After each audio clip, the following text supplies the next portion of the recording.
सबको जय मसीह की। और आज की सुबह प्रभु की आत्मा ने, परमेश्वर की आत्मा ने मेरे हृदय में डाला कि मैं बीज के विषय में बताऊं, समझाऊं या सिखाऊं। तो आइए समझ लेते हैं कि बीज क्या चीज़ है या बीज क्या होती है। या आपने सुना होगा कि कई बार प्रभु के दास दासी पुलपिट से, चर्च से बीज बोने के लिए पैसे मांगते हैं, चंदा मांगते हैं, ऑफरिंग मांगते हैं। तो हम ये समझेंगे कि ये बीज आखिर है क्या, और जो चंदा, ऑफरिंग या पैसे कलेक्ट किए जाते हैं वो किस हद तक सही है या सही नहीं है।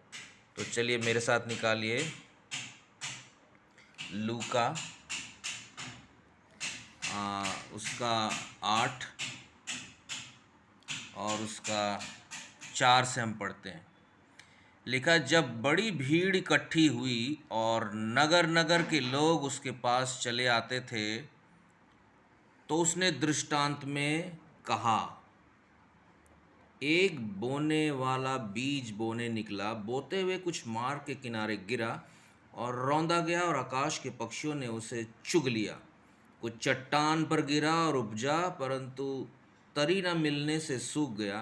कुछ झाड़ियों के बीच में गिरा और झाड़ियों ने साथ साथ बढ़कर उसे दबा दिया। कुछ अच्छी भूमि पर गिरा और उगकर 100 गुना फल लाया। यह कहकर उसने ऊंचे शब्द से कहा, जिसके सुनने के कान हो वह सुन ले। आगे लिखा है, उसके चेलों ने उससे पूछा कि इस दृष्टांत का अर्थ क्या है। उसने कहा, तुमको परमेश्वर के राज्य के भेदों की समझ दी गई है, पर औरों को दृष्टांतों में सुनाया जाता है।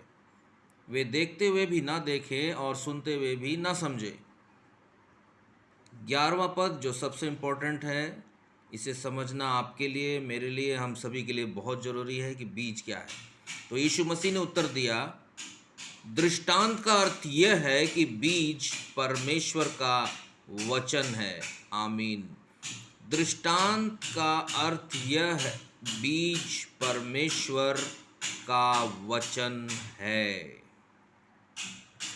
जी हाँ, जिस बीज के लिए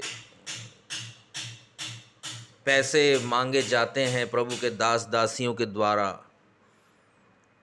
वो बीज असल में परमेश्वर का वचन है। तो परमेश्वर के वचन के लिए वो पैसे मांगते हैं ताकि परमेश्वर के वचन को फैलाया जा सके। और परमेश्वर को के वचन को फैलाने के लिए कई बार मदद के तौर में किसी न किसी तरह की राशियों की आवश्यकता पड़ती है। एक वचन हम और देख लेंगे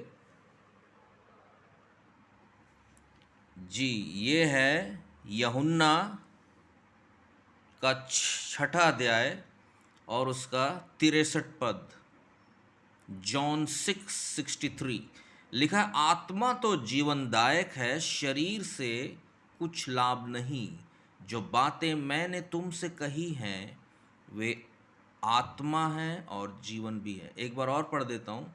आत्मा तो जीवनदायक है, शरीर से कुछ लाभ नहीं। जो बातें मैंने तुमसे कही हैं वे आत्मा और जीवन भी हैं। जो बातें यीशु मसीह ने कही वो आत्मा और जीवन है। याद रखिए और ध्यान दीजिए कि प्रभु यीशु मसीह के मुख से निकला हुआ हर एक बात जो हम समझते हैं कि बात है, असल में वो वचन है। परमेश्वर का वचन जो हम पढ़ते हैं, नया नियम और पुराना नियम, वो उसके मुख से ही निकला है। ये किसी मनुष्य के अपने विचारधारा नहीं है, बल्कि परमेश्वर के मुख से निकला हुआ वचन है, यानी यीशु मसीह के मुख से निकला हुआ वचन है, जो कि आत्मा है और जीवन है।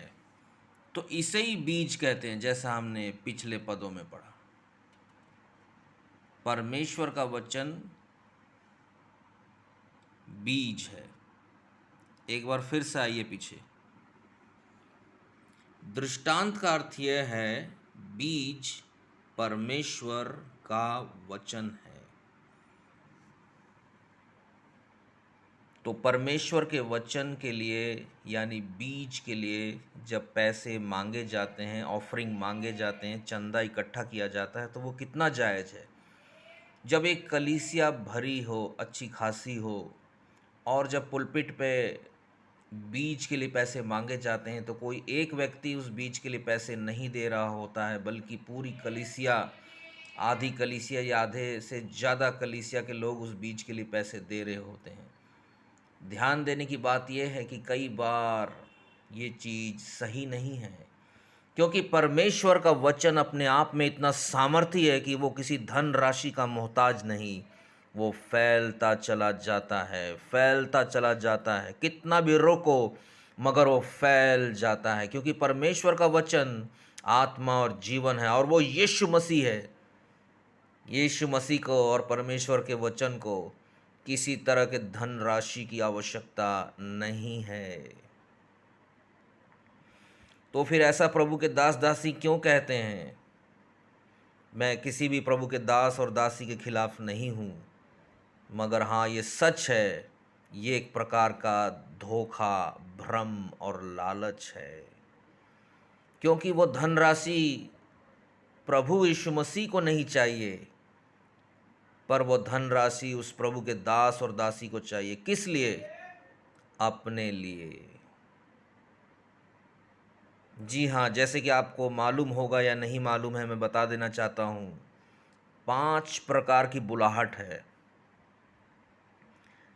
Apostle, prophet, pastor, teacher, evangelist. Apostle, prophet, pastor, teacher, evangelist. इन पांचों बुलाहट में एक इवेंजलिस्ट ऐसी कॉलिंग है जिसमें कि प्रभु के दास दासी को ट्रैवलिंग करनी पड़ती, यानी कि सफ़र करना पड़ता है यहाँ से वहाँ, एक स्टेट से दूसरे स्टेट, एक राज्य से दूसरे राज्य। कई घरों में उनको जाना पड़ता है, क्योंकि वो चर्च नहीं चला सकते, क्योंकि वो इवेंजलिस्ट है और उनको आने जाने के लिए पैसे चाहिए। तो जब वो पैसे की वो डिमांड करते हैं तो वो जायज़ है। मगर एक भविष्यवक्ता, एक अपोस्टल, एक पास्टर, एक टीचर पैसे मांग रहा है, किस लिए? आपको कहीं भी ट्रैवलिंग नहीं करनी, आपको कहीं भी इधर उधर जाने की आवश्यकता नहीं है।